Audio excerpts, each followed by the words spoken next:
Okay, so we are a little bit over a minute now, and everyone is coming in and streaming in along beautifully. So I guess we will begin. Welcome everyone to the TIES 2021 Mindfulness Conference post-event. I hope everyone is having a wonderful morning so far.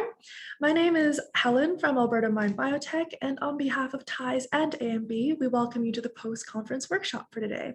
For those that wish to look at past workshops and conference sessions that occurred on Wednesday as well as yesterday, they will be available at www.tieshealthyminds.ca. I'll just start off with a brief introduction before we get started. This workshop is the third workshop of 4 that we are providing for attendees for happier and healthier lifestyles through the practice and medium of mindfulness. Today, Ms. Rosanna Dianio will start us with the end of our 3-day event. Before Rosanna begins to teach us the many facets of mindfulness today, I'd like you to get to know your facilitator. She is a longtime community and wellness advocate in the Calgary area, and she is the founder and lead facilitator of Calgary Mindfulness. She offers meditation training to children from pre-K to 12, as well as professional and amateur athletes, musicians, teachers, caregivers, frontline workers, and all sorts of adults from a wide variety of organizations and companies across North America and Europe. A first-generation Italian-Canadian and an opera singer, Rosanna is also an active Calgary musician and the pianist and vocalist, as well as guitarist from Alchemy Rose. She's very talented. She is also the author of End Insomnia Without Drugs. Rosanna began a meditation practice as a teenager and moved into teaching mindfulness to help music students cope with performance anxiety, as well as coaching her own son to manage anxiety and depression. She's worked in dozens of schools across Calgary, from all the major school boards, private schools, homeschool groups, as well as the Cetina Junior and Senior High School. She has provided professional development workshops to every major teacher and out-of-school provider organizations in Alberta, and given numerous workshops for nonprofit groups such as Girl Guides and the Calgary Women's Center. She has worked as well with many private companies and government organizations to provide staff training in mindfulness and mental health, wellness, and self-care. Rosanna is dedicated to promoting self-reliance through healthy discipline, compassionate self-knowledge, and sensible diligence in managing our own mental health and wellness. A fantastic teacher to learn from today, Miss Rosanna Dianio, everyone. Thank you, Helen. Thank you for coming, everyone, today. Let's begin by honoring this territory of the Blackfoot Confederacy and Métis, from where I lead this practice, as an act of reconciliation and gratitude. And thanks again to the organizers for inviting me, as well as to you for participating. I just have some quick housekeeping. How many people here have experience with meditation? How many have your own practice? Just kind of let me know in the chat if you're, if you're brand new to this, or if you have a long time practice somewhere in the middle. Okay. The other question I have is, I'm wondering how many people are attending from here the afternoon workshop, so that I can segue right from this into that one if I need to repeat material. I had intended to this to be an introduction to mindfulness, but actually you're all mindfulness champions anyway, so we will practice meditation, but we will also learn about how to share it with our institutions. Okay, so I see a few. Okay, so some people are new, some people have experience, and some people are coming in the afternoon. Okay, we'll just go with the flow. So many of you do have some practice already.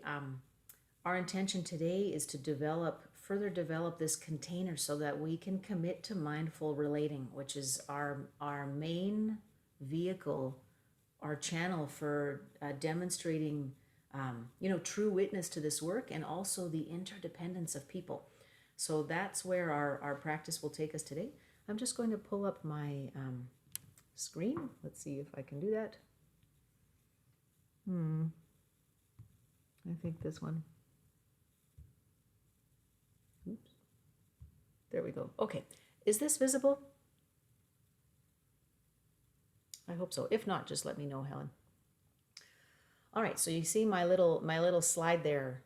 Humor goes a long way in sharing mindfulness practice and in being compassionate to your own practice. So number one is that we don't get there. It's lifelong trial and error. And the more time we spend in self-knowledge and self-compassion, the easier it gets, the trial and error. But we still make a lot of mistakes that we have to react to compassionately to ourselves. Otherwise, we can't be available for others.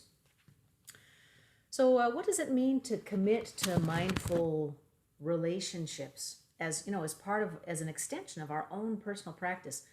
It's moment. I have participants raising hands. Hang on. Let's see here.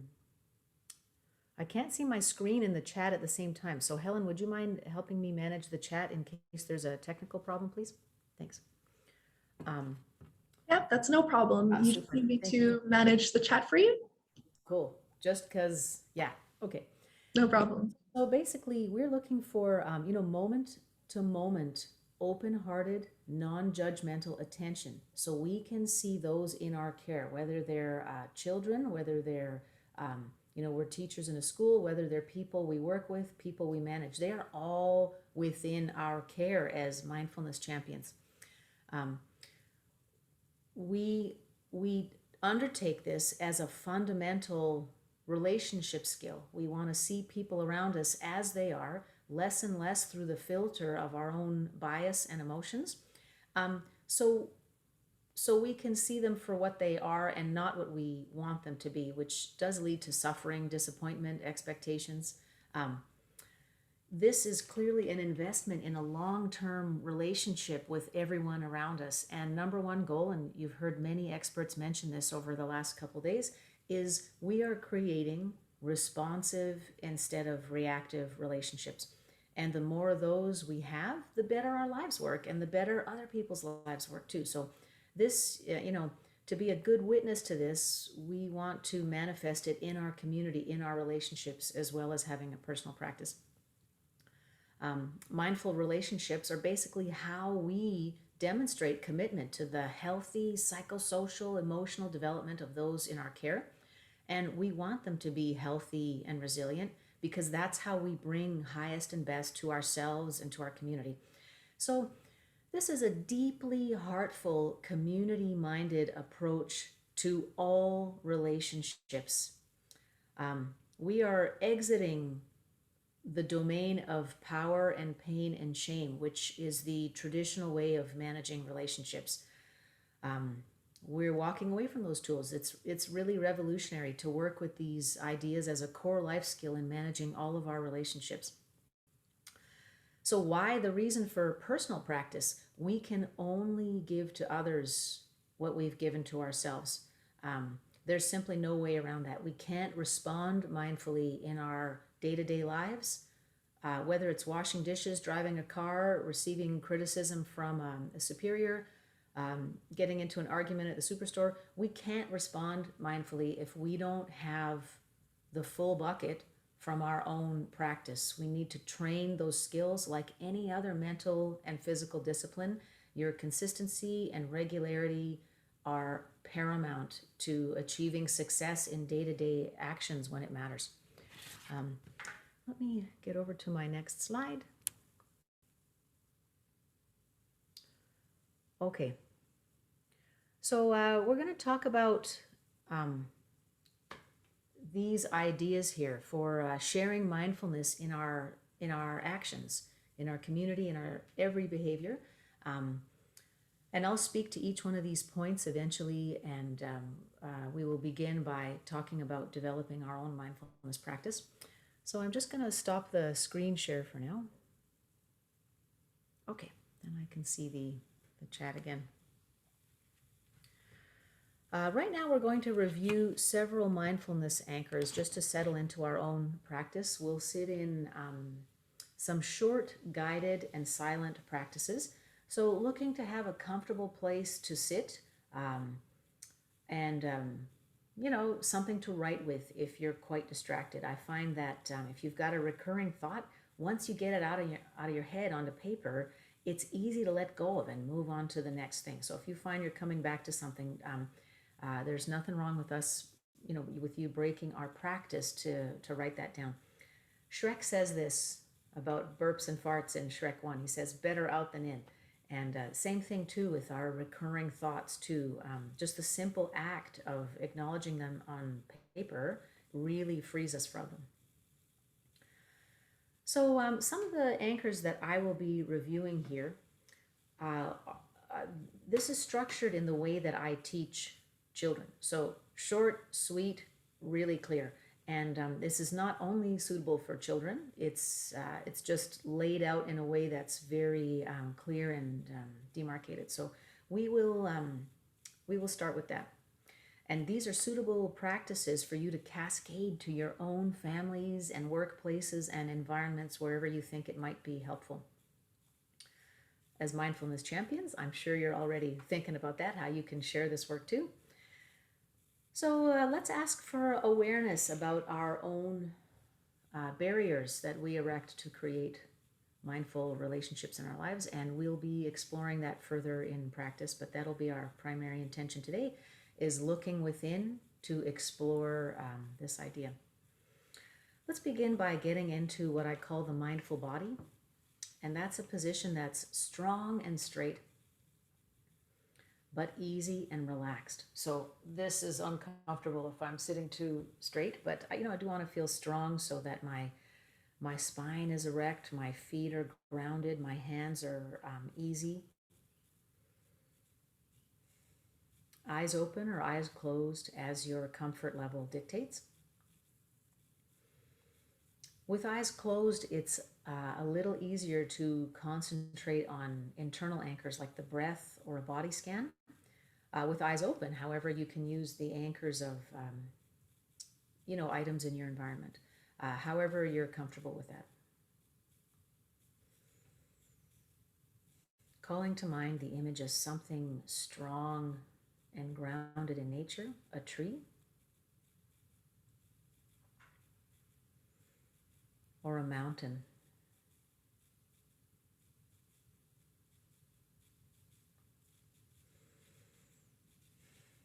And as we settle into the mindful body, visualizing the nature of these images, the tree and the mountain,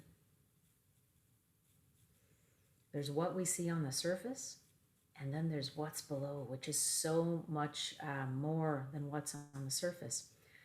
And truly, this is an analogy to our lives, to everyone around us. It speaks to our common humanity that there is what is available on the surface, but much more, much deeper, much more complex system lies within. And understanding and respecting this in ourselves and others is key to acknowledging the sovereignty of others within our care.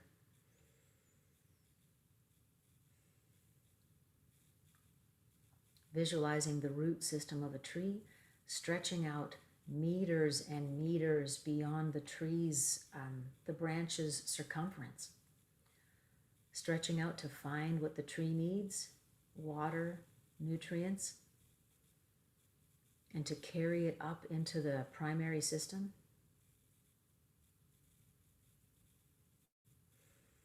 And so it is with us. What is within is strong and deep and finds what we need to bring our highest and best to self and community.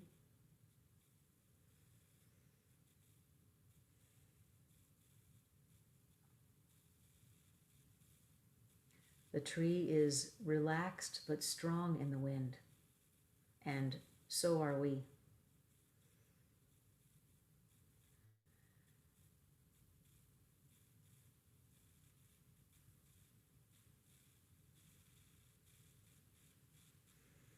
Calling to mind the image of a mountain.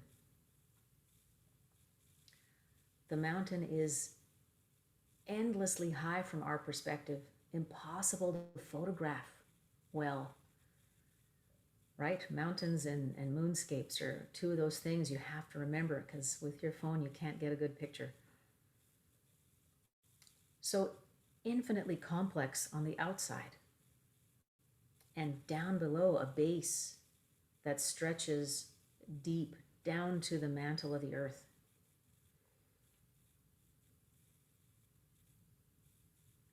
The mountain is immovable but flexible. The mountain is home to so many denizens. So many life forms exist at every altitude. It's a skyscraper for biodiversity.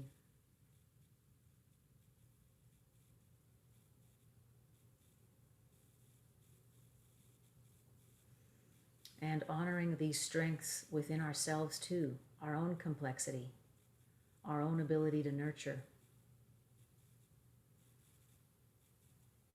The home that we provide for family, the stability we provide for colleagues and loved ones.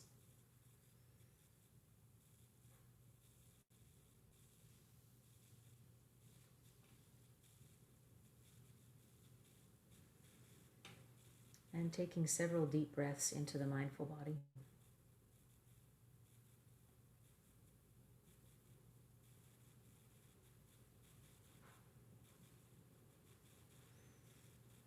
Observing what it feels like to be strong and straight and complex and supportive of self and other.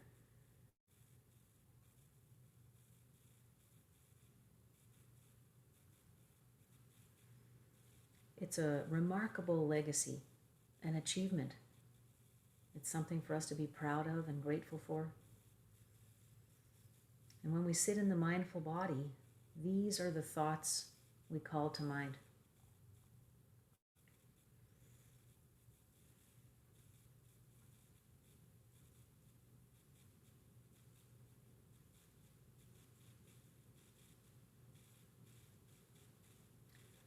We give thanks that the strength we have in reflecting on our mindful bodies is available to us anywhere, whether we're driving a car and we're frustrated, waiting in line at a grocery store, getting yelled at, or disciplining others. This is available to us every time we choose. All we need is intention and free will lining up to give us traction.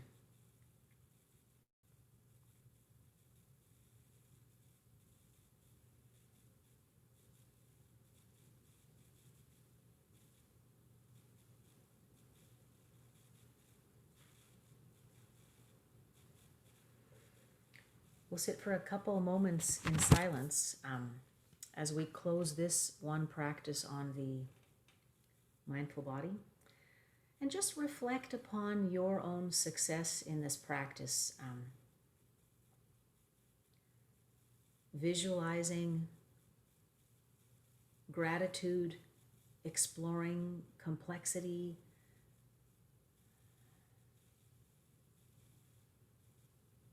and also take note of our own places of resistance.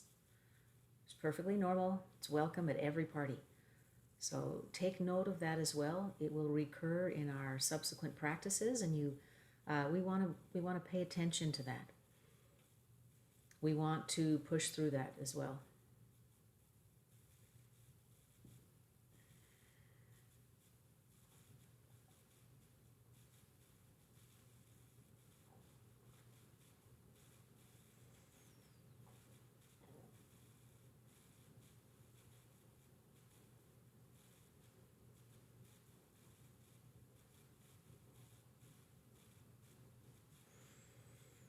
And with a big breath, bringing our focus back to center. I will be moving on to our next anchor now, which is the sense of listening. Introducing this to children is the easiest anchor. It's usually my first starting point after talking about the body.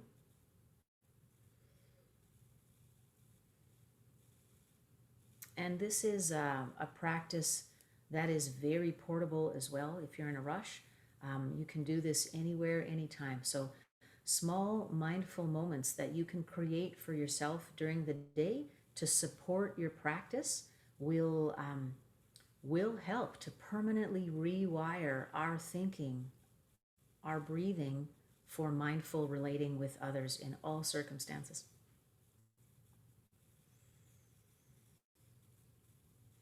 So at this point, let's return to our mindful body and take a couple deep breaths.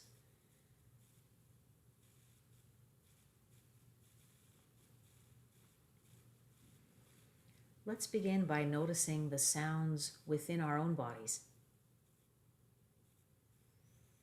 Maybe you can hear your heartbeat or your tummy's gurgling.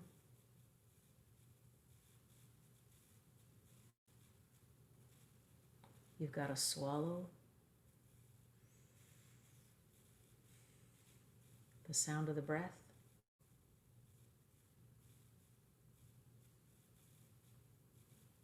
Fidgeting in our chairs.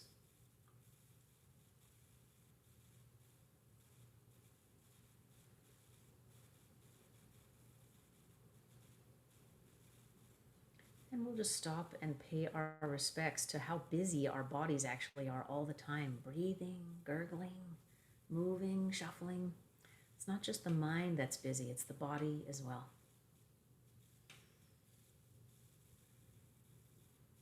It's okay to be busy. Hello, old friend.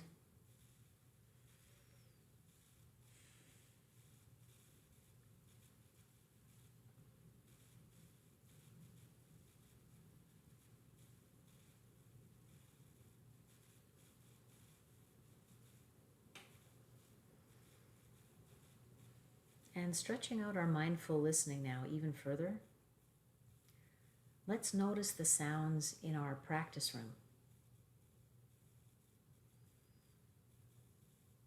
Maybe you can hear your computer fan, a clock ticking, a ventilation system in your house or office.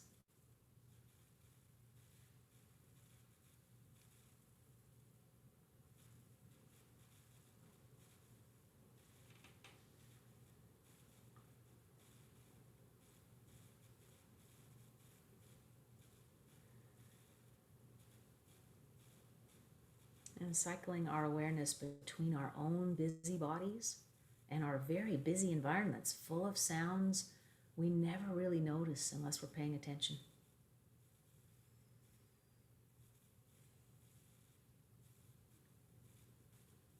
Always breathing deeply.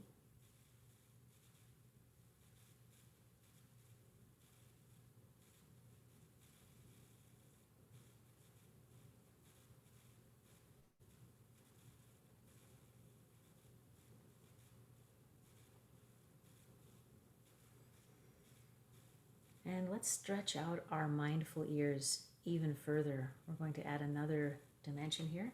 Let's listen for sounds outside of our practice space. Maybe it's other rooms in your house or office.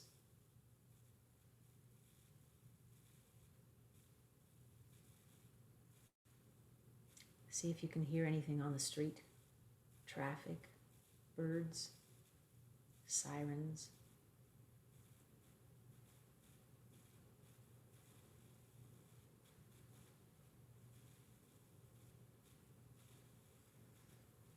Notice the thoughts and emotions that distract you, and bring yourself back to our one little job, which is listening.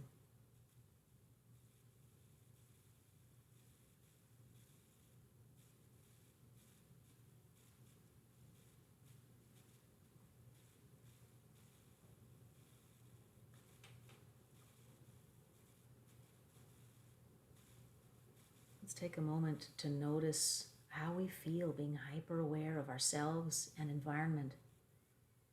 This is how like Spider-Man must feel. Everything is within our awareness.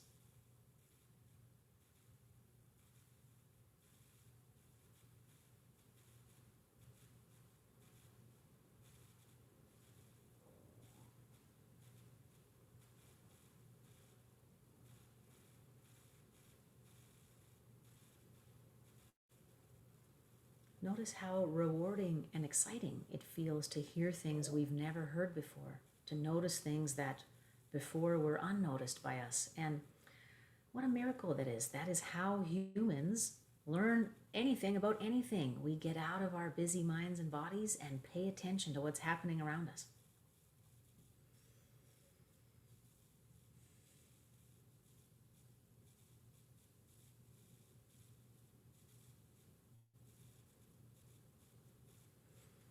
and bringing our focus back to center. So, mindful listening, in addition to being very portable, is also great to do if you don't have a quiet environment. Um, we can't leave our day lives, our responsibilities for the most part, to sit for a long time and retreat. So, we have to bring the retreat with us. And that's how we do it. We step back from being a participant and become an observer.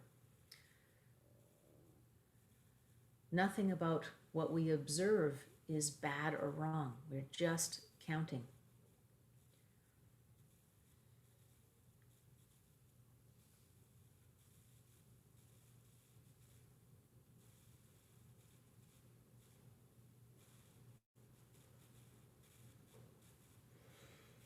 Let's move on to the third mindfulness anchor, which is a common meditation anchor used in all practices, the breath. Reason being, the breath is involuntary, but we can still control its speed and depth. So it has this wonderful, wonderful analogous relationship to how we are in the universe. The other thing too about the breath, and this is how I introduce this to children, I say, do you have a superpower?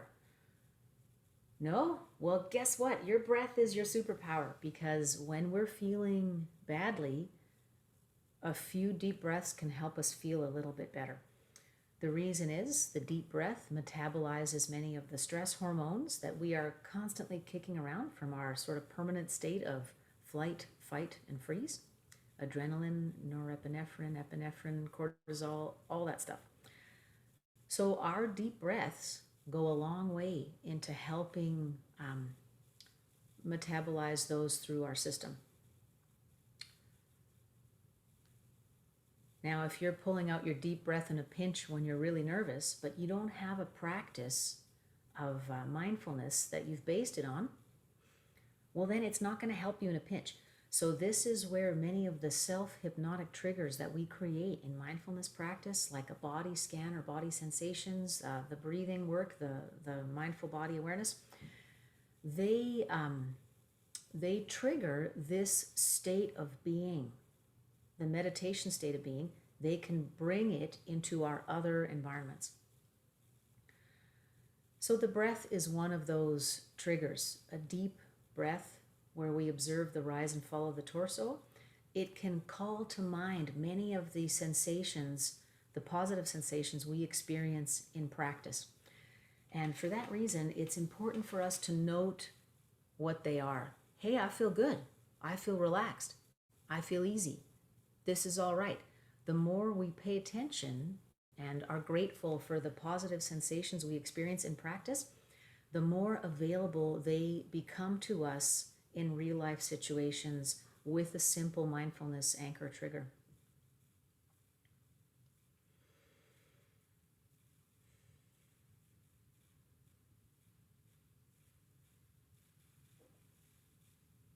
And let's begin by taking a deep breath in, noticing the rise and fall of the torso and the belly. Let it out, man. We're under so much pressure to be thin and flat-stomached, but not during your mindfulness practice. Let your belly out and just relax your whole torso. Stretch it up. Notice how a deep breath can lift your rib cages out and your shoulders up.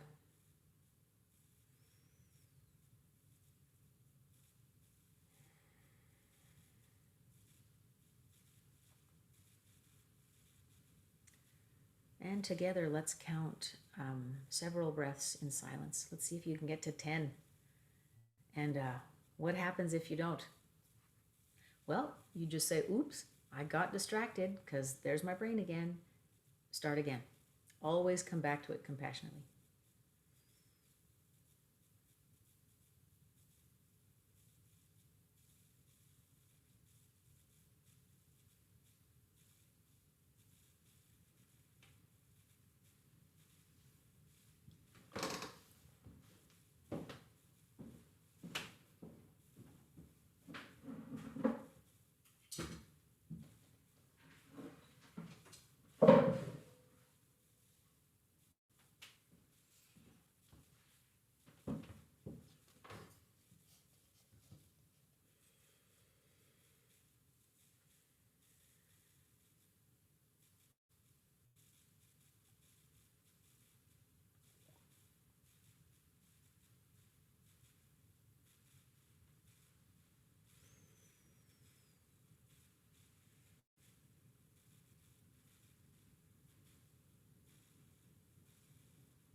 So, as you may already know or are um, beginning to learn, our meditation practice isn't about emptying our mind to be one with the universe.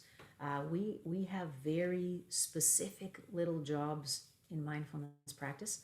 Um, and that's why it's a tradition that I'm able to teach through all the school boards, because if there aren't religious affiliations, it's a secular practice.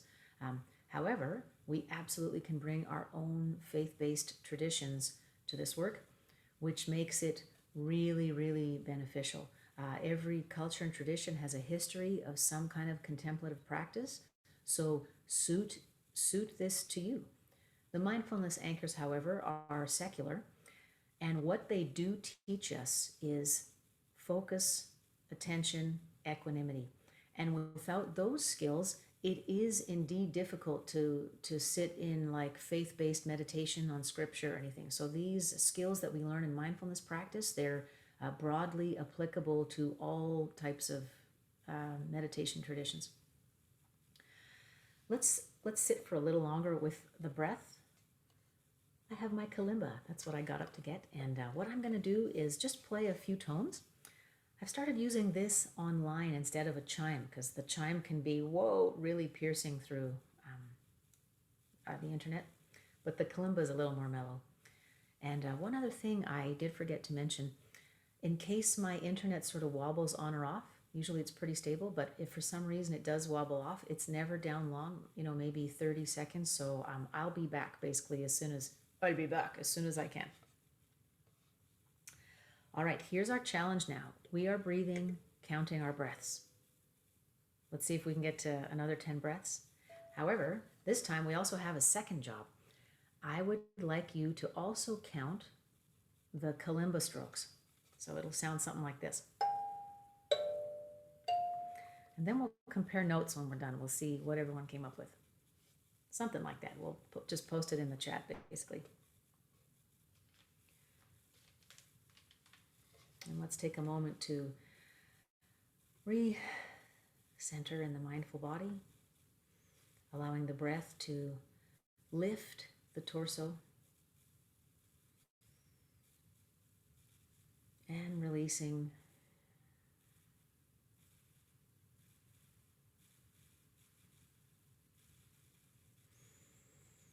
With each inhalation, reminding ourselves of the strength in our mindful body, of the truth of our natures, that so much strength and potential is within for us to develop, for us to share,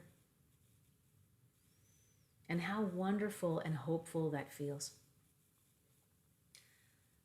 So with each inhalation, let's remind ourselves of these beautiful things that we reinforce in practice. And with each exhalation, let's let go of what doesn't serve. This busy thought, that self-critical emotion.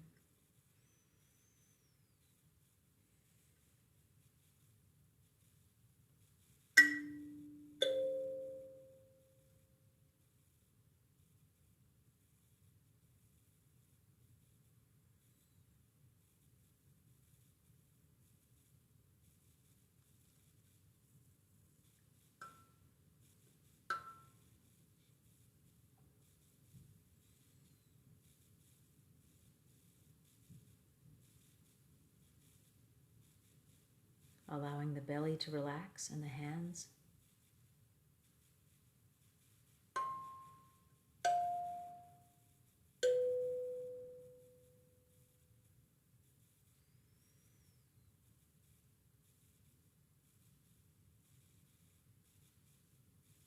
And really enjoying each marvelous expansion of breath.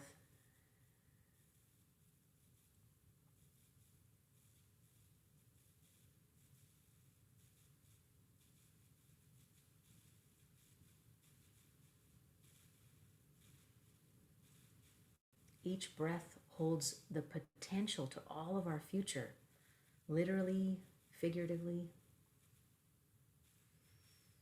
We can always breathe and choose again. It's our primary power as mindfulness champions.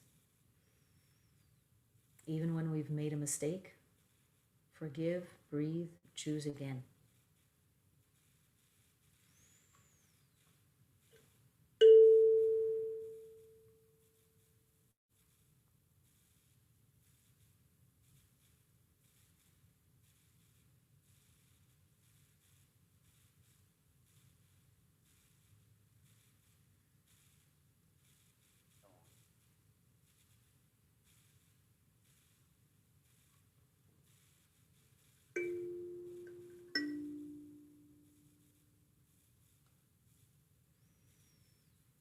Observe what it feels like to have nothing to do now but this. There's no pass fail. There's no right wrong, no comparison with our neighbors. This is you giving something to you. With each breath, we remind ourselves of our true power and strength. With each exhalation, we commit to letting go of what doesn't serve highest and best for self and community.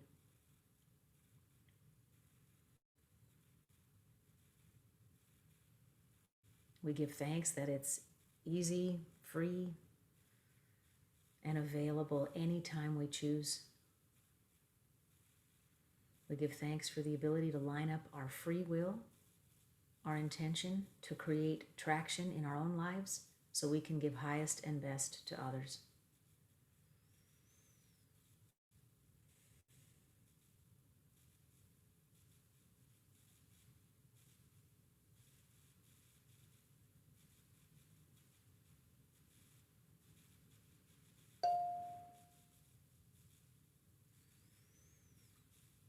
Allowing the belly to relax.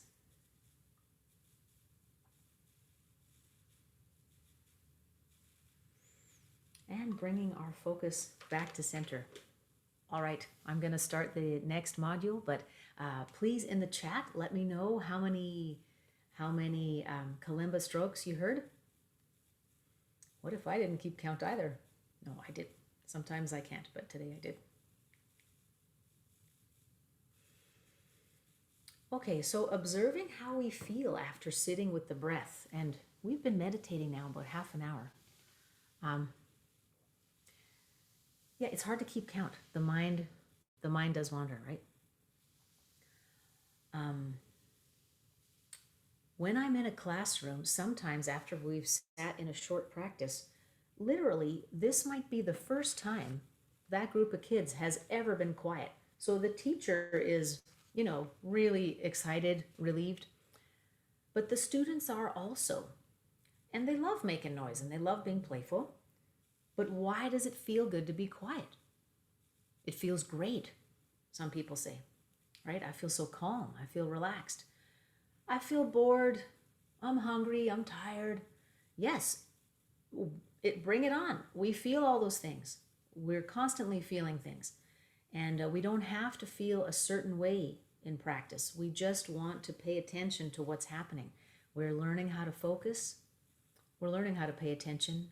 We're learning to accept what is so that we can possibly make change if we need to, ask for help if we need to.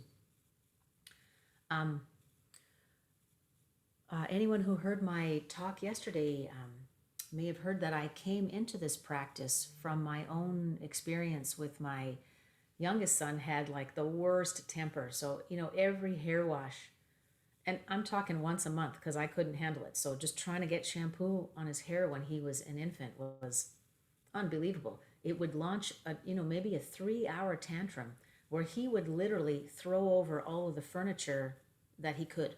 So, I'd have to lock him in his room. He would destroy it. And then, when he was done destroying stuff, I would say, you ready? You ready to come out? Okay. And then he could watch a show, but I still couldn't talk to him. So sometimes it was, 3-4 hours like that. And I thought, we can't live this way. How's he going to function if he can't cope with little things? I need to give him some coping skills. So that's when I started training to work with children, to bring mindfulness to children. And of course, the mindfulness skills we learn, they are core life skills, core relating skills. So, to even speak about them apart from that is not doing justice to the emotional and psychological and social literacy that we provide in training mindfulness. Um, so we just expect kids to get along, but we don't actually teach them how. And so that's where I began this work. And, by the end of a little work with him, he was almost 3 at the time, he was able to identify if he was going to have a meltdown. And I gave him just one job. I said, you pay attention to when you think you're going to lose it. So you tell me before it happens. You let me know before it happens so I can help you out. And so that was a miracle in our lives. It changed our lives. I could see him getting ready to blow. And then he'd say, Mom, I need help. I'm like, Victory, I'm here. What do you need? Let's do it. And it gave him confidence in himself and in the adults around him.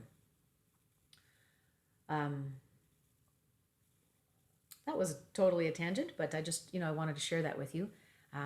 So this time that children spend breathing, and adults too, of course, it might be the first time we've ever been quiet in a long time. And usually it feels pretty good. So the message here is we can bring this to ourselves. We can give ourselves this gift like a secret Santa. We can give this to ourselves anytime we choose, any place we are. We do want the discipline and traction of a personal seated practice. Absolutely. This creates the greatest skillfulness in responding mindfully in real life situations. However, we, if that's a deterrent to actually starting a practice, bring it in wherever you can. Mindful moments of listening, of breathing, they will start to rewire your thinking. So let's move on to our next anchor. We've covered 3 so far, the breathing. We started with the body, actually, the mindful body, the breathing, and listening. We'll be moving into our 4th key mindfulness anchor, and that's a body scan.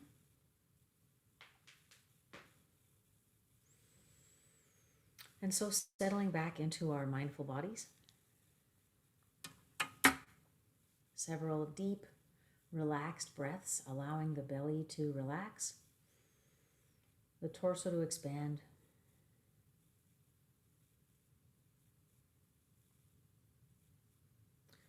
Reminding ourselves that the time we spend together today is precious self-care, precious. I'm alone with my mind and body, and I have no deliverable, right? It's very precious time. So this is the real mani-pedi and a trip to Mexico. This is what can really make us feel better. This time we spend honoring our potential with the breath, letting go of what doesn't serve, and knowing that each breath contributes to our self-care, to highest and best for self and others. Each breath gives us further discipline and self-respect and traction.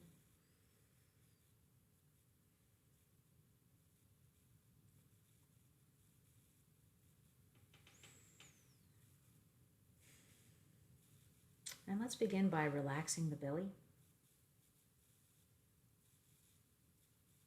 Throughout this short practice, if you notice your belly tensing up, welcome to the club. This is one place we store tension. Many of you probably know about the neuron system we have living actually in the intestines. It's our second brain. So if you're tense and your stomach's involved, pay attention, because something might be going on that may not be conscious to you at a surface level. It's time to pay attention to our mind chatter to understand what the belly has to say about business.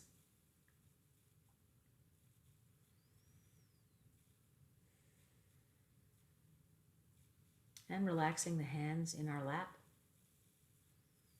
or on your table. allowing them to feel open and a little bit numb.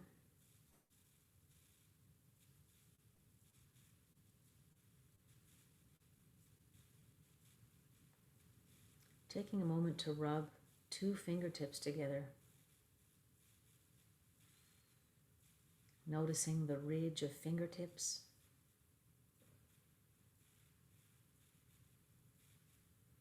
the coolness or warmth of our skin.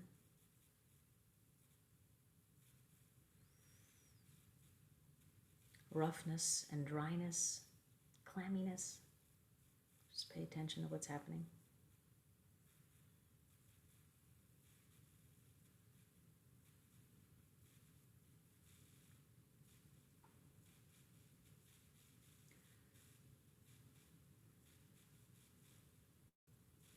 Noticing the skin of our palm. Just drag some fingertips across it gently. Caress your palm with wonder, like you're touching the cheek of a newborn child.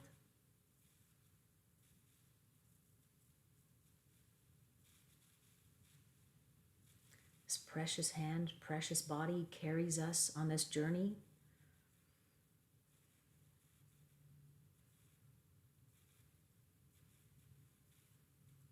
We want to respect and care for it in deep, meaningful ways, in heartful ways.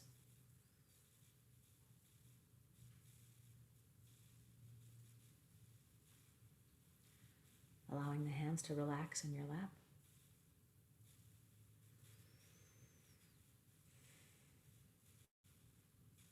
Releasing the breath if you've been holding it.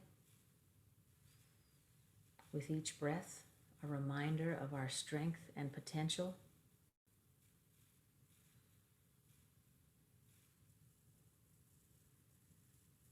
And bringing our attention to the shoulders, circling them a little bit, relaxing the shoulders.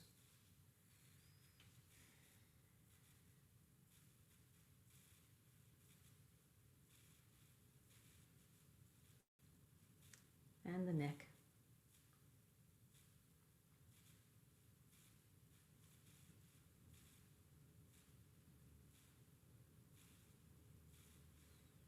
All the while noticing where we have any dis-ease in the body, discomfort.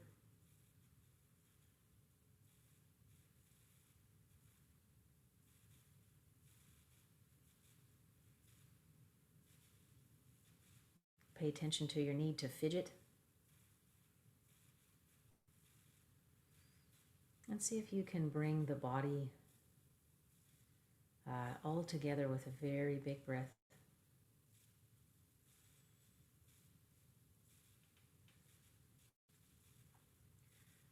Noticing the tension in the face and relaxing the face with a gentle, soft smile and open mouth.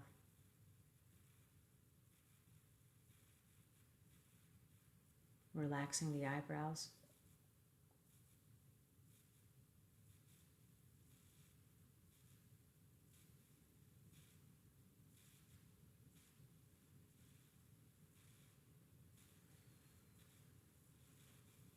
And noticing where tension has again collected. The hands, the belly, the face, the shoulders,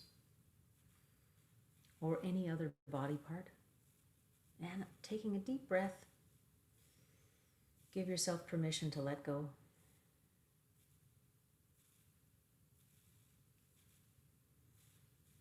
In this time of self-care and practice, we give ourselves permission to let go of achieving and producing and calculating.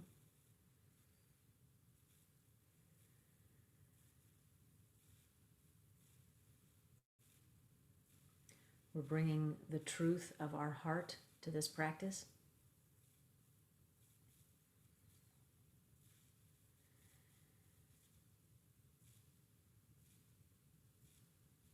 If you find that one body part has clenched up the minute you move on to the next one, welcome to the club. If you're going through a lot right now or very busy, absolutely, that's going to happen. We accept that. We try. We breathe.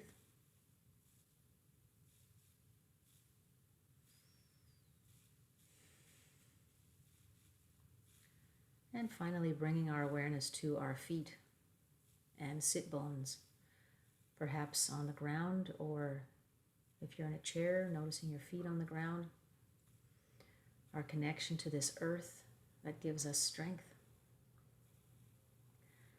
and nourishment.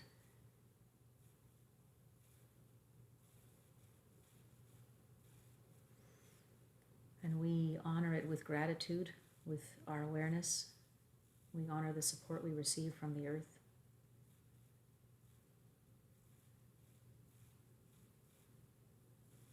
We honor the support we receive in each breath from the clean air and sky around us.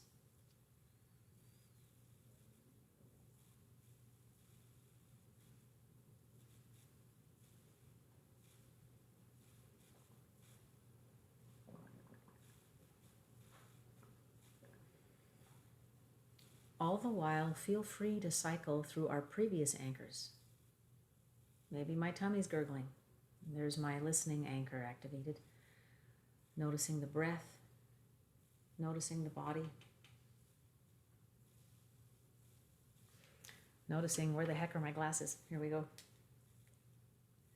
I'm just going to scan the chat for any questions, but if I do miss something, I know our organizers will help me.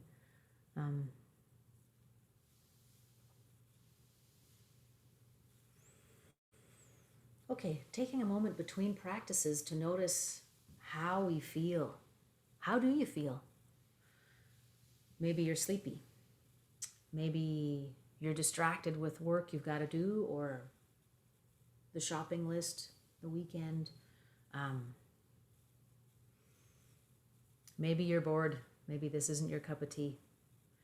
Maybe you're really relaxed and excited about the work. It is all welcome.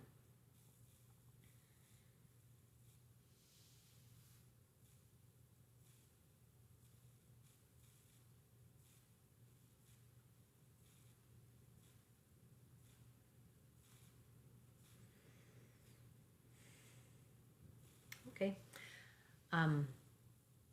Juanito has just mentioned, I feel the need to go out for a walk. Yes. So in fact, that's next on my agenda is a mindful body break. So let's take a few moments and let's regroup here at 11. So that's about 5 minutes away.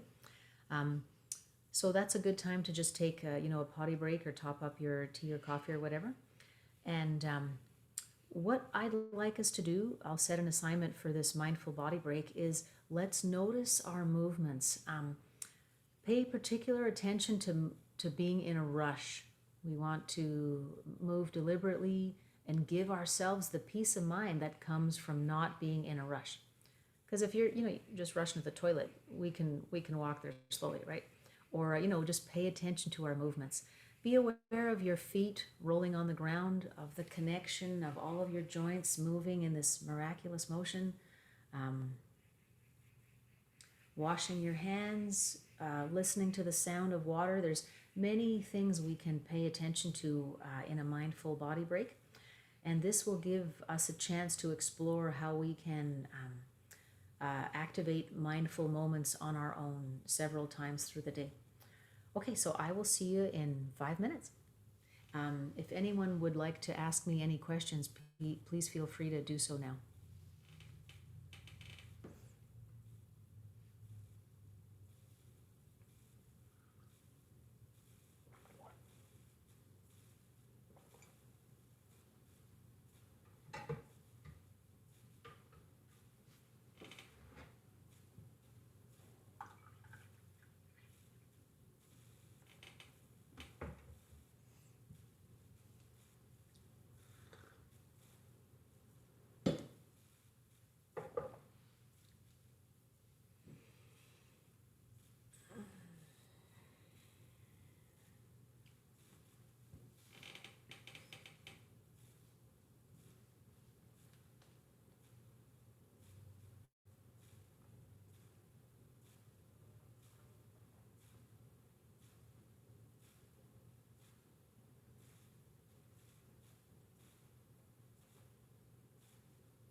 Okay, I hope you had a great body break. Um, so, we have covered several fundamental anchors for mindfulness practice.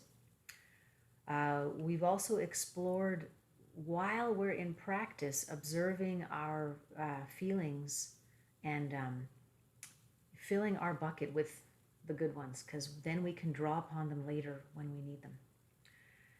We've spoken about mindfulness as a real investment in ourselves and also as a fundamental relating skill, a fundamental emotional and social literacy marker. I'm going to talk briefly about some of these other points here before we move into several other mindfulness anchors. So, in order to be a successful mindfulness champion, either in your own life or to share with family, to share in your organization or institution, um, number one, we need to develop our own practice to be authentic and skillful. Number two, we want to be able to manage our own stress accordingly. It's difficult to relate mindfully if we are really being wagged by the tail. So, the STOP acronym, many of you may have heard before. I did mention it briefly yesterday. Um, Modern life keeps us in a constant state of low grade stress. We've heard a lot about the science of this over the last couple of days. Our flight, fight, freeze response is basically triggered all the time, which puts us, battle ready. So if we find we're short tempered or suspicious of others, yeah, here we go. This is a consequence of being in constant flight fight. We don't notice it anymore. So, what the STOP system does for us is it's an acronym that stands for the S stands for STOP. Basically, the minute we notice some kind of imbalance, discomfort, we pause in our awareness before we proceed. At that point, you would take a breath. Think about the breath you're taking. A deep breath, remember, metabolizes your stress hormones. A deep breath is our opportunity to honor inner strength and wisdom and potential. It's our higher self, the highest and best, the part of us that aligns with our top goals and values as a human. So we can use the deep breath as a trigger to realign with those important goals in our lives. The O stands for observe. So, at that point, you would notice how you feel. Observe how shifting your attention away from stressors and into the breath gives relief. And the more discipline and regularity we have, the more consistent we are in practice, the more relief we get. It's a win. It's a win-win here. And then the P stands for proceed. So at that point, we congratulate ourselves for stepping out of reactivity and into responsivity. And at this point, we're empowered to take a skillful action that aligns with our goals. So that's a lot to ask for any little moment when, maybe someone's yelling at you and you got to keep your cool. But the more practice we have, the easier that gets. The breath is our absolute release from reactivity. So, managing our own stresses is not only about our response to stress, but organizing our lives so that we are compassionate to ourselves, that we don't expect ourselves to be perfect and super people, right? Parents working, cleaning, taking care of elders. There's a lot to do, and we can't get it all done with the quality that we want, right? So that takes us to our next point: is acknowledging and accepting imperfection. Mindfulness acknowledges that regardless of our best intentions, less than optimal moments are an unavoidable reality. And how we navigate those moments is the key. We model mindful responses, and that shows others what it means to be human. We can choose to see those moments as opportunities for compassion, for learning, for humor, kindness, forgiveness, honesty, and repair. This too shall pass. We have quotes from many cultural traditions that echo something similar. Um, if you need rest, take it. You can't please everyone. You need to be flexible. So, uh, acknowledging and accepting imperfection in ourselves and others is really important. For me, as a longtime teacher of high performance, like students, athletes, musicians, executives, that's the number one cause of suffering is the pressure we put on ourselves to never make a mistake. In order to be worthy of love, we cannot make a mistake. Now, to say it out loud, it sounds insane, but that's the mind chatter that we're floating on. That we're stewing in all day. Many of us, it's pretty common, and it's important to become aware of. Accepting our own imperfections and that of others allows us to respond more compassionately when we make a mistake and when others make a mistake as well. And it definitely ties us together. It is a symbol of our common humanity. One of our workshop hosts spoke about the poles of isolation and common humanity. And this, I feel, is fundamental in honoring our common humanity. Um, Honoring the sovereignty of the people within our care. So they need to be, seen and known as they really are and separate from what's expected of them for how they can perform for us, for what they bring to the table. And that's not about giving unbridled freedom or too many choices, but it's about bringing more awareness to our own unmet expectations, needs, agendas, issues, our own unfinished business and thwarted dreams in any relations. So we want to take responsibility for what's unfinished in us rather than burdening those around us with with that. And that's just a basic for setting appropriate boundaries and emotional separation so that we don't over identify. What those in our care often need is something different than what we need. And we need to practice paying attention to those needs, bringing those needs to light, addressing, understanding them with more skill, more gentle awareness.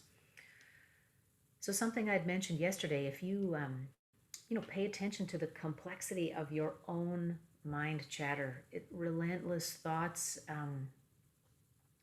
distractions, needs, wishes, regrets, this is common to all of us, and respecting that in others, even the young, the elderly, the infirm, respecting that complexity of consciousness is key to honoring those within our care. The next point I've got here is cultivating self-kindness and self-compassion.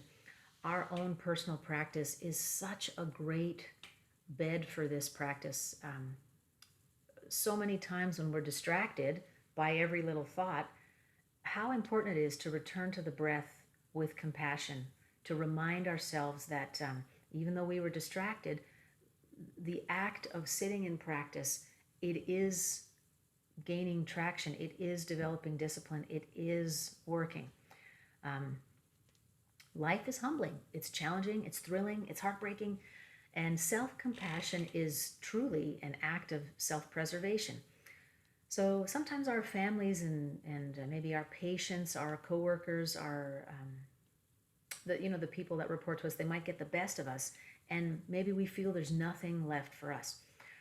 We look outside of ourselves often for a love, for approval and care, and self-compassion is the understanding that these are cultivated by accepting ourselves as we are. It doesn't mean we don't need to ask for help. It doesn't mean we don't need to try to be highest and best, but we need to see the truth. Um, Mindfulness practice is, in fact, self-parenting. It's giving to ourselves the space we need to be in the present moment, to see ourselves for what we are, and accept our shortcomings as well as our potential. And it's only in genuinely offering these to ourselves that we can give to anyone. You've probably heard this adage over and over. You can't really love anyone until you love yourself. Like, what does that mean in the body? What does that really mean? That's just a thought. That's just something we say. What that means in the body is self-compassion. Only in genuinely offering that to others can we bring it, or to ourselves, can we bring it into the lives of others. And we did hear about this previously in this conference, compassion being different than empathy. And that's, feeling the pain of others around us. Compassion is what allows us to hold the suffering or the sovereignty, the awareness of others in the light of loving kindness without needing to fix or change anything. It has an immediate calming and soothing impact on ourselves and others, just bringing this loving kindness awareness to relations. So let's continue with a couple other practices. I just have to see what else I have on this slide here. Yeah, so the internal work is where we're at. I'm not sure if we're going to get to the external work that is on this next slide. I suspect if many of you are participating in the afternoon, I'm just going to move into that in the afternoon. So just because in my description I had said I would dedicate this practice to developing our own personal mindfulness practice. So I'm going to continue introducing several other anchors. At any point in our practice, if you would like to take a little body break because you're uncomfortable, absolutely. If you want to jot down any thoughts that are disturbing your practice, absolutely. Better out than in. I'm just looking for my tissue here. Okay, so moving on. And if anyone has any questions, just go ahead and post them in the chat or the Q&A, and I will get to them shortly. Let's see here. We have covered 4 anchors: the mindful body, mindful listening, mindful breathing, and the body scan. So those are sense-based. Those are always the first anchors I introduce to a new group of meditators of any age and profession. These are the easiest anchors to, they're portable basically, and they can be powerful self-hypnotic triggers for stress and performance management as well. Let's move into some of the fun practices of meditation. This one is a favorite of kids. So how I begin this one, the practice of loving kindness or heartfulness, is asking if you like to receive gifts. Do you like to receive gifts? Do you like to get gifts? Okay, so let's try it out in meditation. Let's begin by getting into our mindful body and taking a few deep breaths in silence together.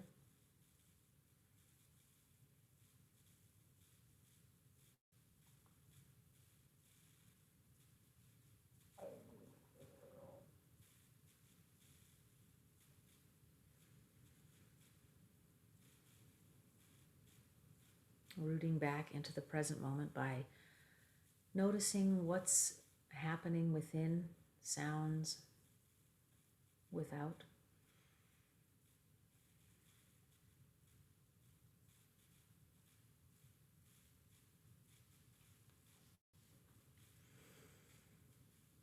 And this meditation is a visualization, so let's call to mind a loved one. It can be a person, a pet, someone present, someone passed on.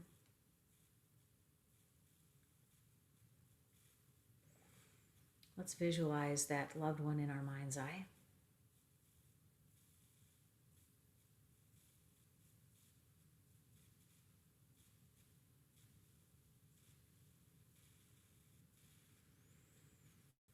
And now let's say to our loved one, may you be healthy. May you be happy.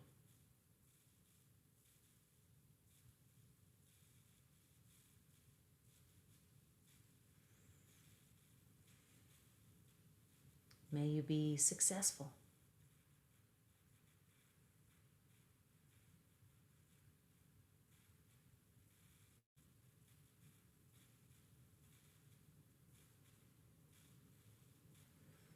May all your dreams come true.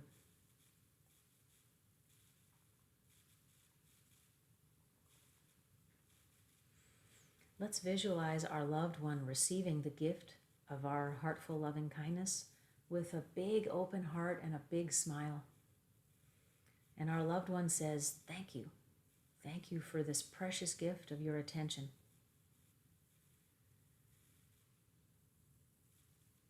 Thank you for this precious gift of loving kindness without strings attached."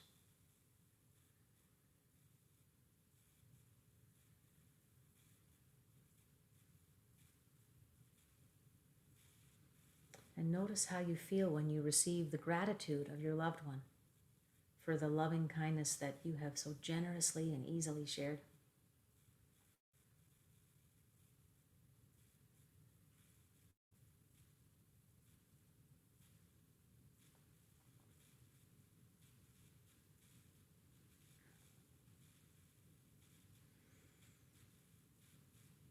Some of the comments I will get from participants after this meditation is it feels great to give loving kindness. It feels wonderful. You bet. When we hear this expression, it's in giving that we receive. That's exactly what it means. That's what it's talking about. It's that in being open-hearted, we receive. We've opened our hearts and can receive open-heartedness. It's a wonderful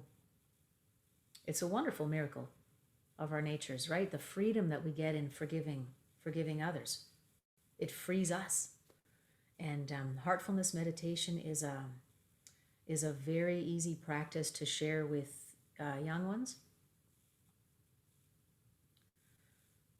and also inspires a lot of stories. Well, I was thinking about my dog because I miss him so much. And so this is a way to have people in your circle open up about their history, if it's the right time and place for sharing about our vulnerabilities and pain.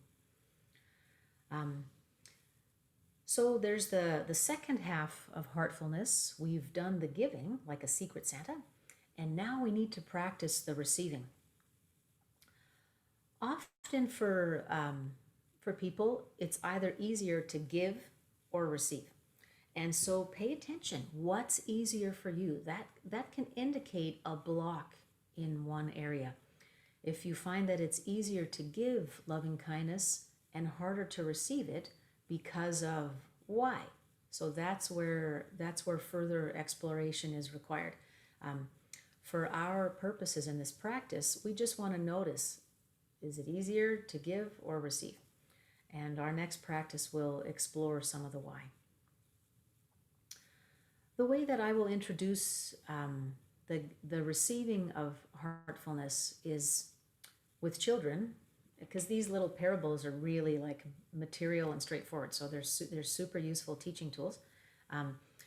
You know how you feel if you bring something good in your lunch and you share it and you're happy to share, like half of it with your friends, right?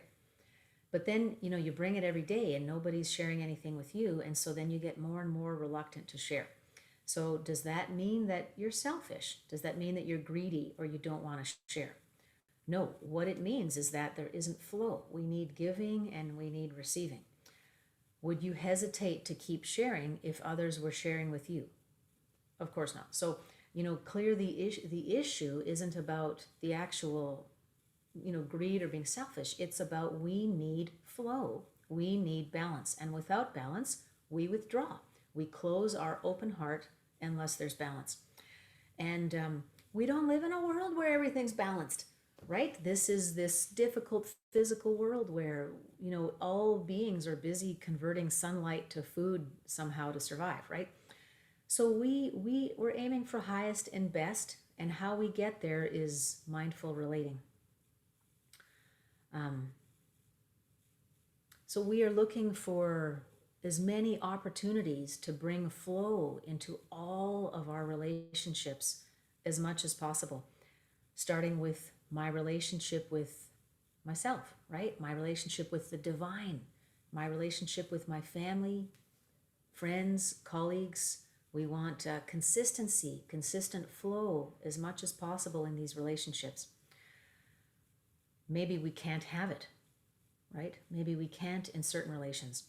And so, if we're doing the best we can, then it's time to ask for help, make a change, right? Um, Only in identifying in our practice where there is a lack of flow can we begin making an informed decision about what to do. So let's return to the mindful body and take a couple deep breaths.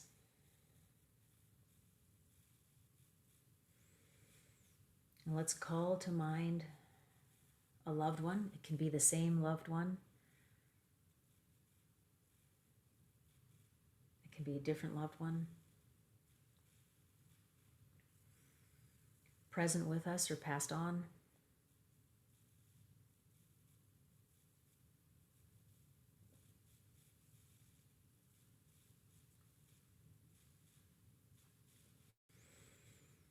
And let's visualize our loved one saying to us, I want you to be healthy. I want you to be happy.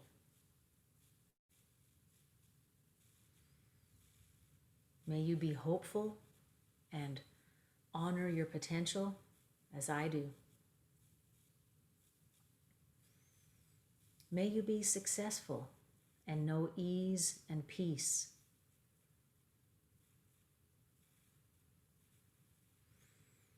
May it be easy for you to release shame and fear and all of the other barriers that hold us back from honoring our true potential.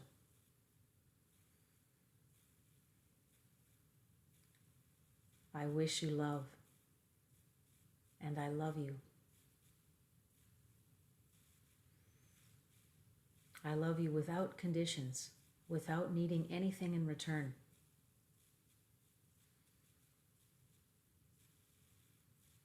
I only want the highest and best for you, and I share all of my heart with you.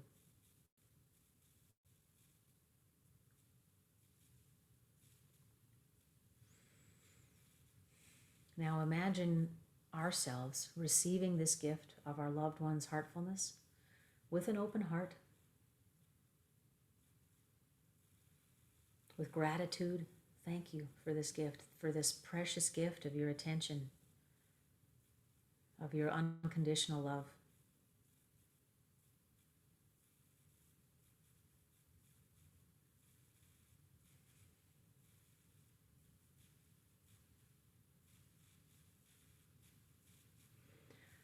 Notice in the body what it feels like to receive without condition. How abundant and prosperous and indulgent it feels. Decadent, that's the word I'm looking for. Feels decadent to receive the compliments and affection and love of others without somehow undermining it. Well, yeah, this dress looks good, but look at my butt.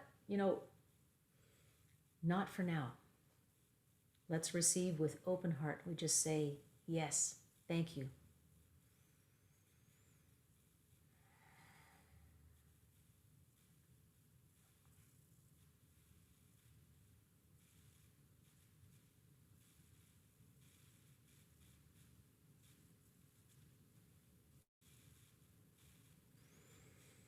And let's take a couple deep breaths to close that practice.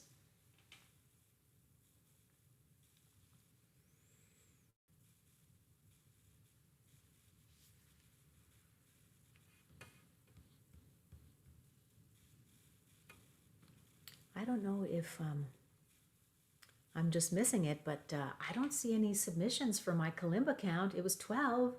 Did nobody try and keep count? No, just kidding. Rarely can I keep track of things because I'm scanning the room. I'm feeling the room. So if I'm actually playing a chime or something, I can't keep track of it because I'm trying to gauge the needs of the people in the room. Feel free to share in the chat your observations of what it's like to give and receive heartfulness. Which one's easier? So generally, for caregivers, it is easier to give heartfulness because that's just what we do all day long. If you're a parent, if you're a teacher, if you're a nurse or a daycare provider or any type of caregiver, we are relentlessly offering ourselves. So Generally, it is more difficult to receive loving kindness. And there's all sorts of internal reasons for that, right? It has to do with the same reasons whereby we develop perfectionism. We believe that unless we're perfect, unless we meet all sorts of conditions, we are unworthy of love. We are unworthy of unconditional love in our community.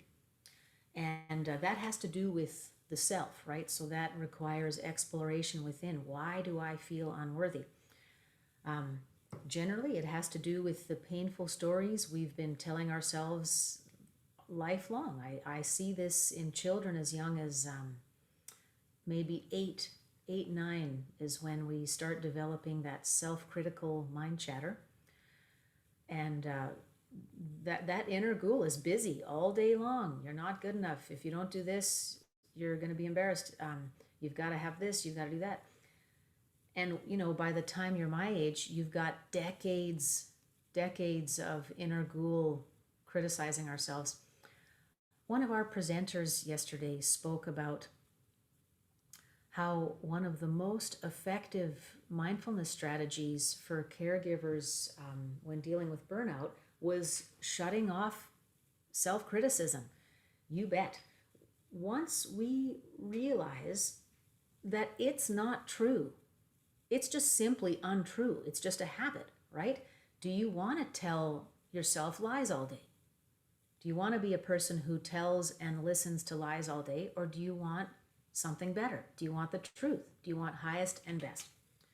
Right? So at some point, we need to buckle down and make a choice to observe the mind chatter, because it's our nature. It's going on all day long to try and keep us safe from tigers in the jungle and all that.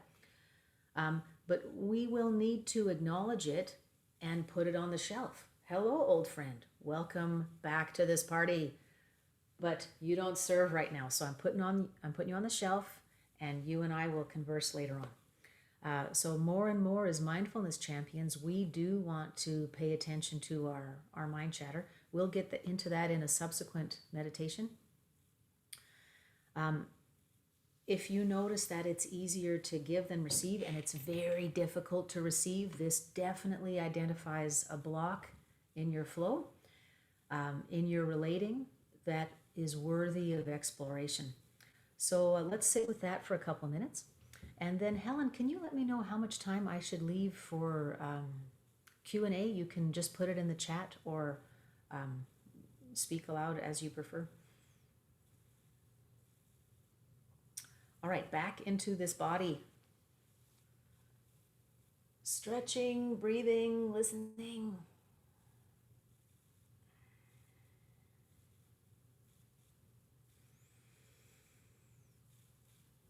So calling to mind our resistance in receiving loving kindness, we're asking really deep questions, very personal questions. So this is a time of great vulnerability for all of us. And for us to share that is pretty awesome. It's pretty awesome. For us to be able to share that with our families and in our workplaces as a core life skill for relating to one another successfully is also a remarkable cultural transformation. And it is difficult to inquire within. It is difficult because we often don't want to know. We don't like what we're going to find. We don't want to have to unpack it. It's too painful. It's too hard to get there, too hard to get to the root. So, we'll do what we can in our short time together. And we're asking for the awareness to observe and unpack our resistance to receiving loving kindness. So the first question we're going to sit with is, what am I afraid of? What am I afraid of?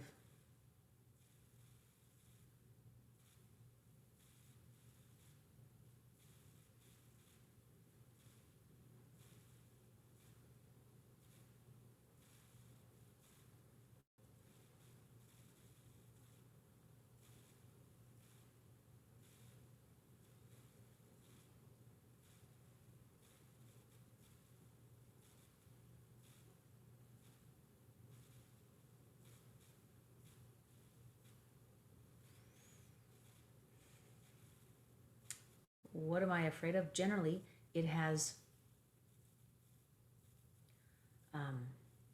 sorry, I'm just reading Helen's note here. I lost my train of thought. It has to do with our feelings of not belonging. We want to fit in. We want to belong somewhere. We want to matter. And so our fears, they have to do with this usually.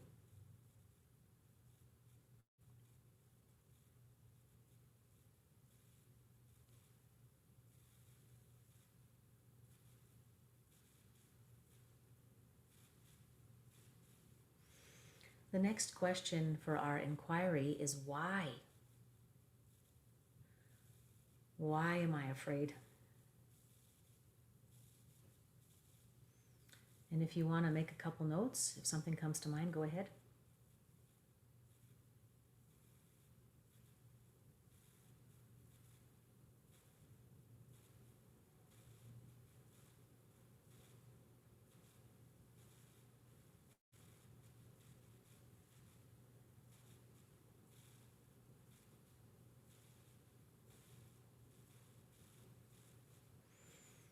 Third question we're going to ask is this true? Is it real?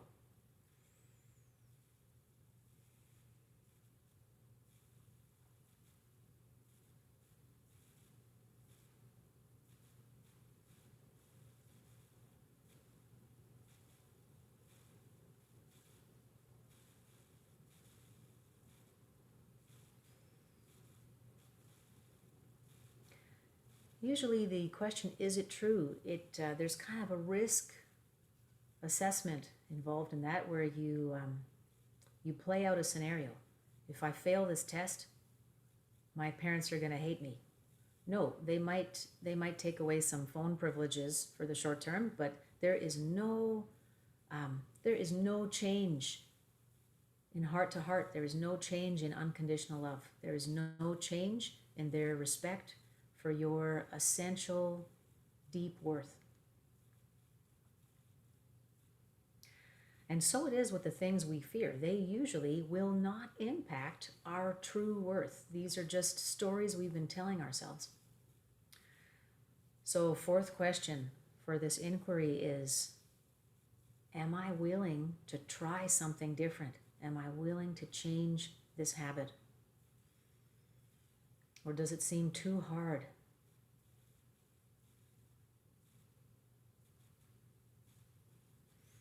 What can I do to be willing?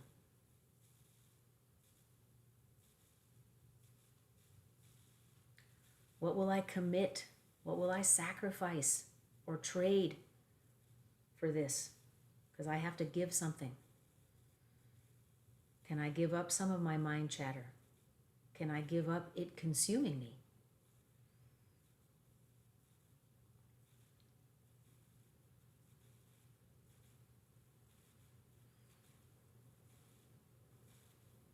Can I ask for the awareness and the self-consciousness to pay attention to my deepest self-critical thoughts and to acknowledge them compassionately, but to release them in the truth that they are untrue?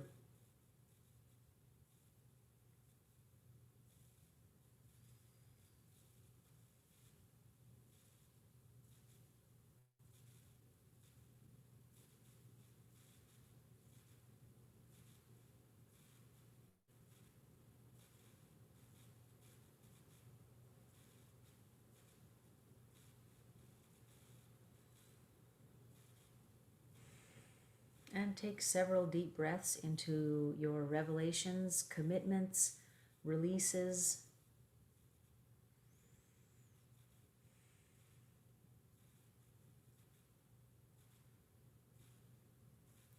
During our time together today, we're just scratching the surface of this very fruitful and important topic.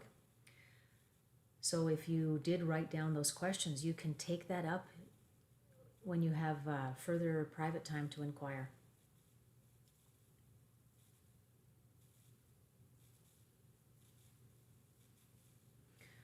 And I see that we're down to 65 participants. This must be really boring, or it's just getting close to lunch. Okay, and then let me see here. I'm just gonna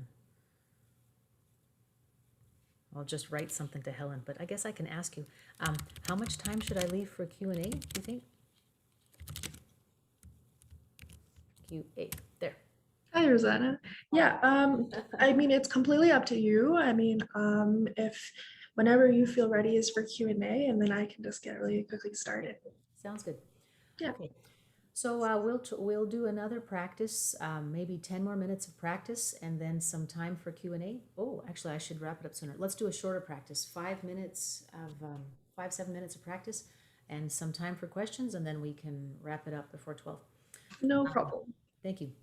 Okay, the meat of mindfulness work, it has to do with self-awareness of our thoughts and emotions. As humans, we don't want to be wagged by those all the time. We want the opportunity to align with our highest and best as a human. And so that's moving from our reptile stress response to the big mammal brain that says, I got this, I can solve this problem. So our awareness of thoughts and emotions is really, really critical personally, but also as mindfulness champions, sharing this work with your organizations, whatever the size. If it's the family, if it's a school, if it's your company or nonprofit, our awareness of thoughts and emotions is paramount in understanding how our behavior is filtered through them and affects others. So the more self-awareness we have, the better leaders and managers, mindful leaders and managers we can be in any environment. So let's get back into the mindful body. And cycling now through any of the anchors we have reviewed, the breath, listening, the body, heartfulness, giving and receiving. And we're just going to sit with the breath and those other anchors.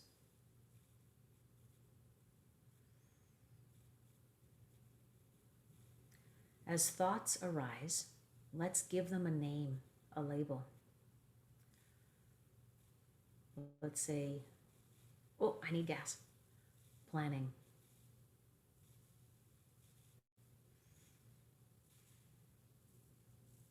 Did I forget to turn off the stove? Worrying.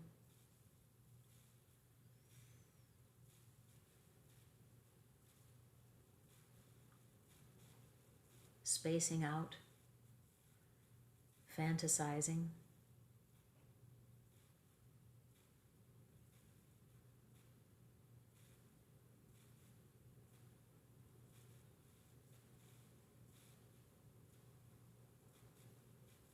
And I'll just pack a couple meditation anchors into this one. Let's also label our thoughts with a time, past, present, and future, because this gives us an indication of just how much time we're actually focused in the present moment and how much time we spend worrying about the future or obsessing over a past that we can't change.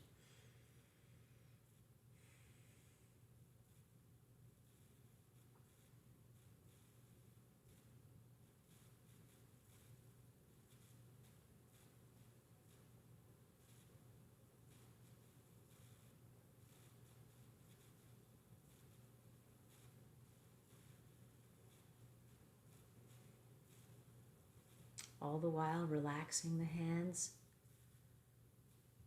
straightening the spine, relaxing the neck and face.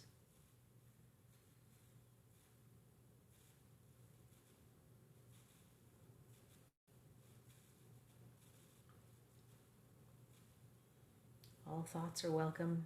No thought is too petty or unimportant.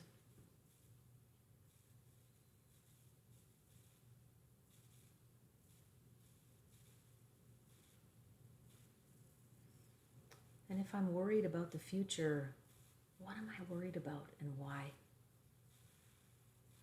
How does it relate to perfectionism and feeling unworthy of unconditional love? How can I honor the commitment we made in our previous practice, which is to let that go? Ask for the willingness to let that go. Take small steps to let that go.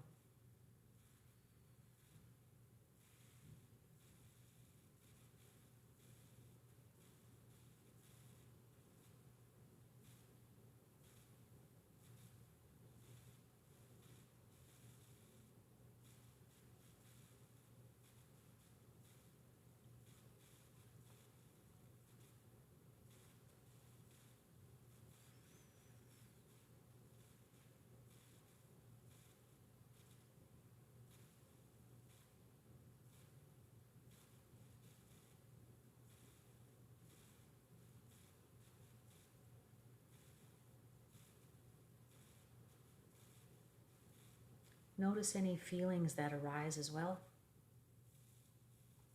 They can be physical sensations like hunger or emotions. So being tired would be a physical sensation, but being bored would be an emotion.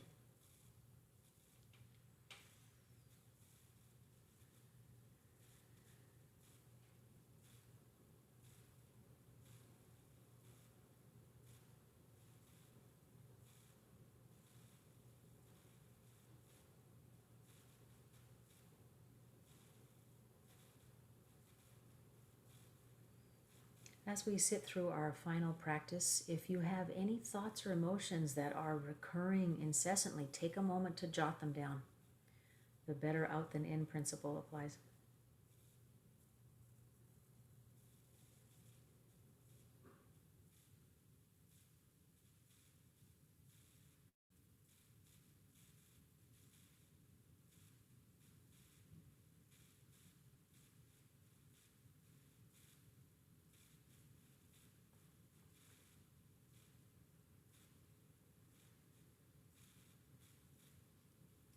And let's bring our focus back to center with a few breaths.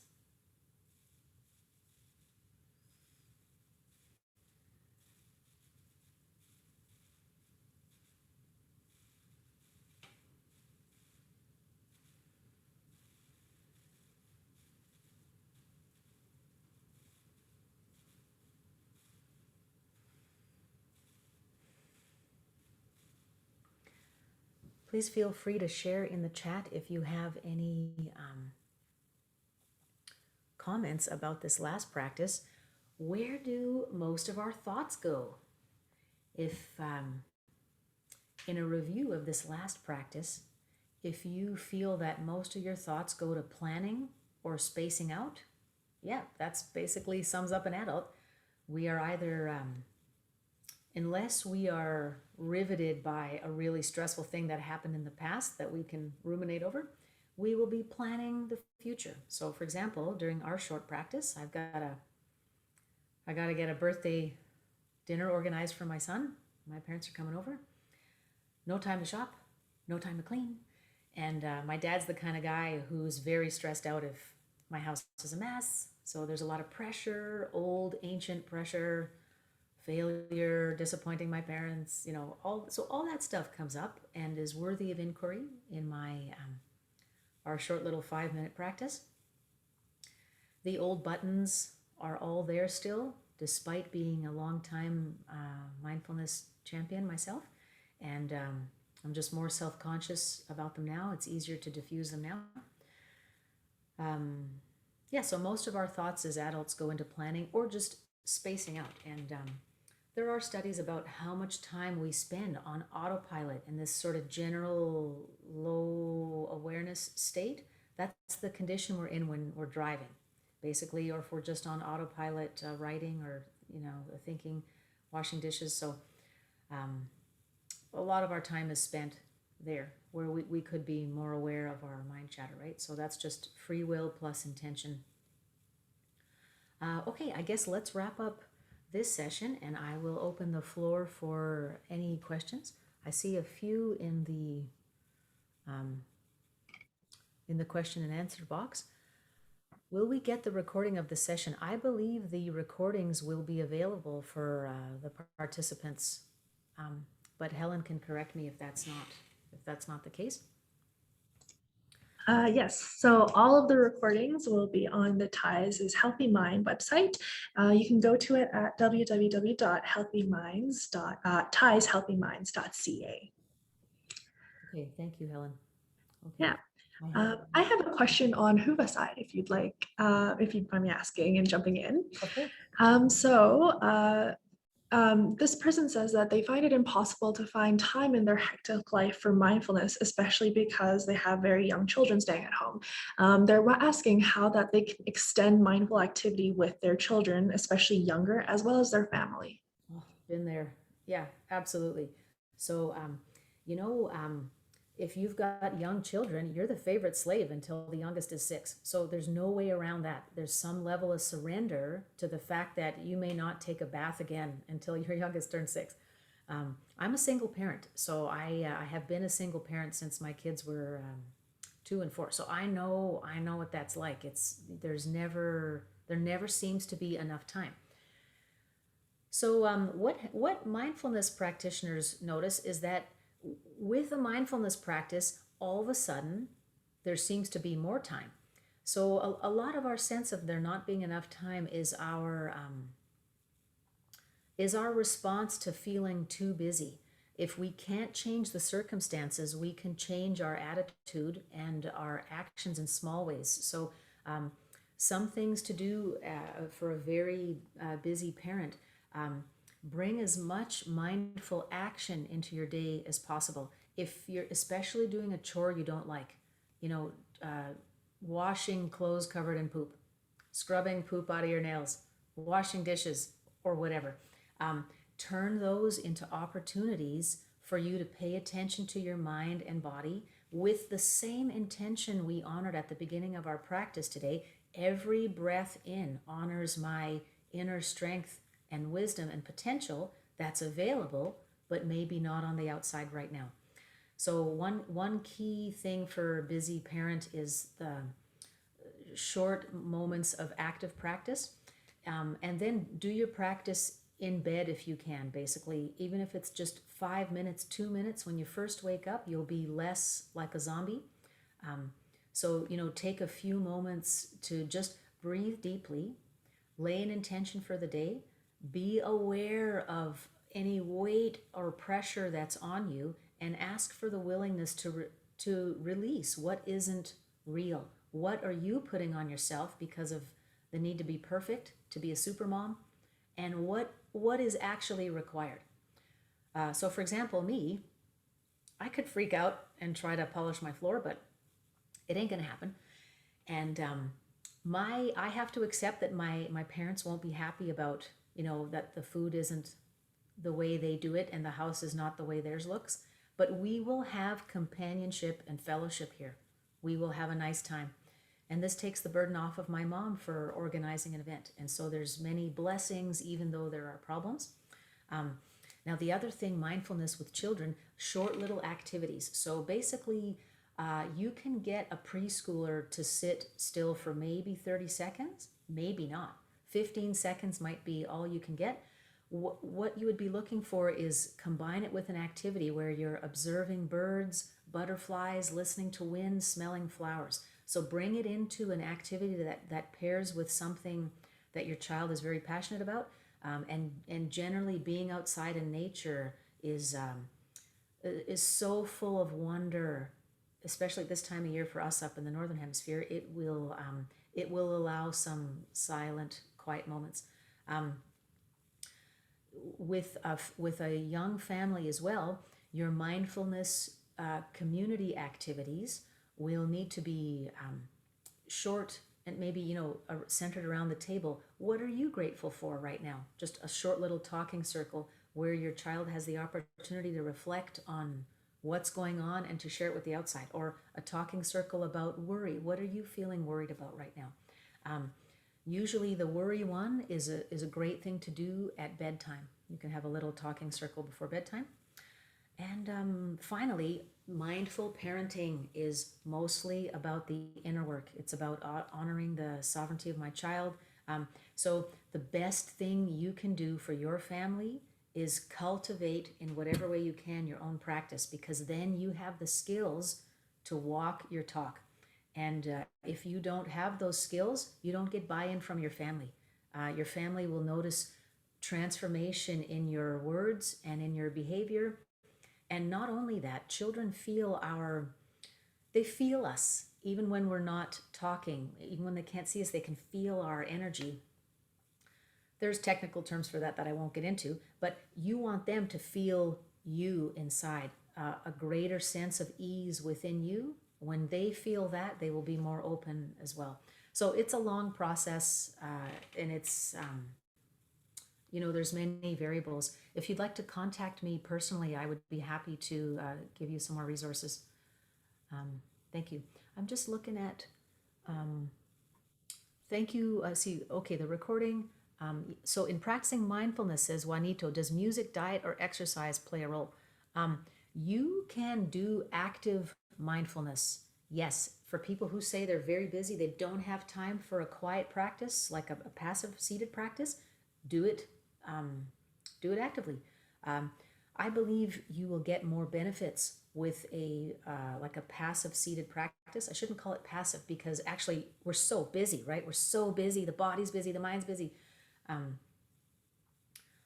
um, I completely lost my train of thought again. Oh yeah, so you can do, for example, in the hut, the tea's hut, there was some nice music playing. This can help us uh, not be distracted by our own thoughts, to help us focus on the breath more. So music can be helpful that way.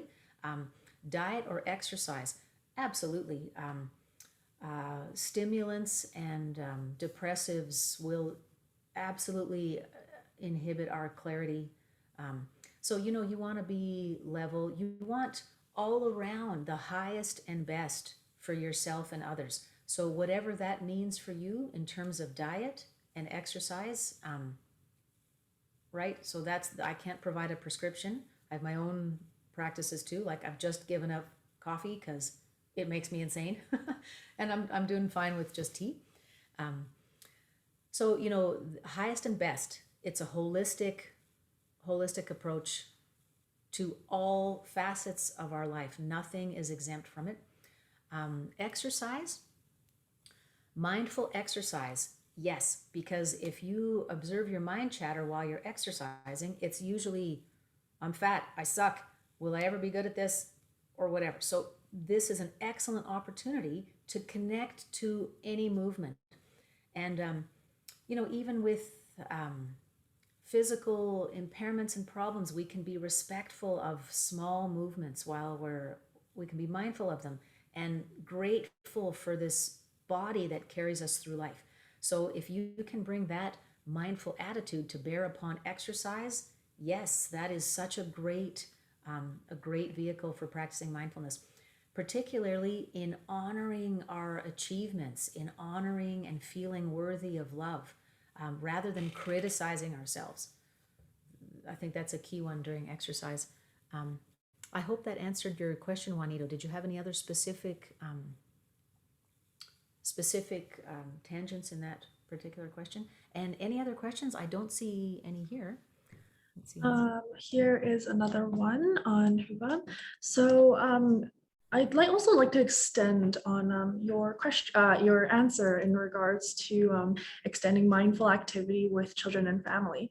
So I know that I'm sure many people in the audience have families of their own and are likely parents. And so is there any kind of mindfulness kind of backing in kind of teaching your children or disciplining them? Mhm. Yeah.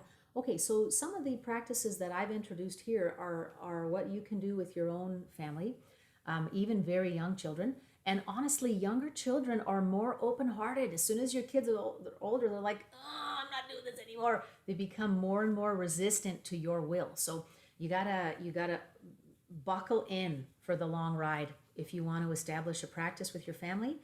Be ready for lots of undermining resistance. Um, the most vicious resistance you can imagine, because your kids and partner or whoever might say things to you that colleagues would never dare to, right? So you will have to bring your skills to the table, right? So that's number one. The first place to start with children is the listening, and that can be done inside or outside for a short period of time. So a short activity, 15 seconds if the children are younger, maybe 30, maybe a little bit longer. You can stretch it out as the time goes on. Why can you stretch it out? Because it feels good, because they think it feels good too, and they start enjoying it. So then you can get into a bit of a longer practice. But I wouldn't expect children to sit um, for more than a few moments at a time. And so they might sit for 60 seconds, go do something, and then, let's try something different. Let's try another one. So you could space it out over the course of a day, a few different practices when you're transitioning from one activity to another. So getting out the door in the morning, Eating, cleaning up, bedtime, you can bring in a few practices there. Listening and breathing are the ones that bring the most immediate physical benefit. So make a habit of following up the practice with a short discussion. How do you feel? The gift of your full attention is the most precious thing you can give anyone. I mean, anyone, but especially your children, your family. I'm listening. I want to know what's going on in there, right? So, how do you feel? What do you think about this? What would you like to change? And then offering a leadership opportunity as soon as possible. So asking your own children to lead practice as soon as possible, because if they're the boss, there's way more buy-in. The listening, the breathing, the body scan, and then mindful eating is such a fun one. So take a strawberry or something delicious and just let's eat it together really slowly. Let's bring it slowly up to my nose. Oh my gosh, that smell and the taste. Look how it's rough. You can talk through, you can talk that one through and then try a second one in silence and then share, discuss, and allow your children to make modifications and lead practice basically. I believe we have a time for one more question. And so I think here's another one. So I know this is more of my question actually, and I know that you had learned mindfulness starting quite young in your teenager years, and you provided assistance to music majors, and you also provided so much help to your son as well. Because you started your mindfulness journey so early, how has it really affected and changed your life and everyone around you? Well, my early time was pretty half-assed, I gotta say. I was always interested in it, but I didn't have this teaching. I didn't have someone to say, "Oh, you're not emptying your mind. You just need to focus on one little job at a time, and you need to do it for this many minutes a day and check in with others." So I didn't have like a program that was available that I could train at with as a very physical and mental discipline. But I've always been interested. I've always dallied in it and come back to it. I started getting pretty serious by the time I was about 25. Um, so that has been, maybe that's part of my personality. I'm introspective. I question, I analyze myself and others like nonstop, right? And maybe it's because I believe there's a belief that I am responsible for myself, for my behavior, for my thoughts, feelings. There's no one else I can blame. I want to be self-reliant. And that's where my agency lies, is in my response to things around me. So I think having started that young may have been a mix of personality, desperation, and looking for an answer that suited my worldview, which had to do with empowering myself as an agent, something like that. Okay. Um, Well, we are running a little tight on time now, but thank you so much to Rosanna for her teachings today in mindful practice. Personally, for me, the anchors were just so helpful as a beginner mindfulness practitioner. And I personally felt like writing it down was also a really good outlet for experiencing strong emotions. yeah, Yeah, yeah. hopefully everyone will be able to integrate these practices into their daily routine. This then concludes the end of the morning 10 a.m. workshop. For those interested, there will be two more sessions held in the afternoon by Suman Kanal, Dr. Caesar Suba, and also Ronnie Abraham from 1 to 2 p.m., who will be speaking on mental health, mindfulness initiatives, and research at TIES, before bringing back the wonderful Rosanna at 2 to 4 p.m. That will be different from this morning session. So be sure to look forward to it. Thank you once again to Ms. Rosanna Dianillo, as well as everyone who attended. And for any more information regarding Alberta Mind Biotech, as well as our current and future projects, please go to www.albertamind.com, as well as at TIES at www.immigrant-education.ca, as well as www.tieshealthyminds.ca for the full workshops and conference sessions. I'll see everyone in another hour, and have a great day, everyone.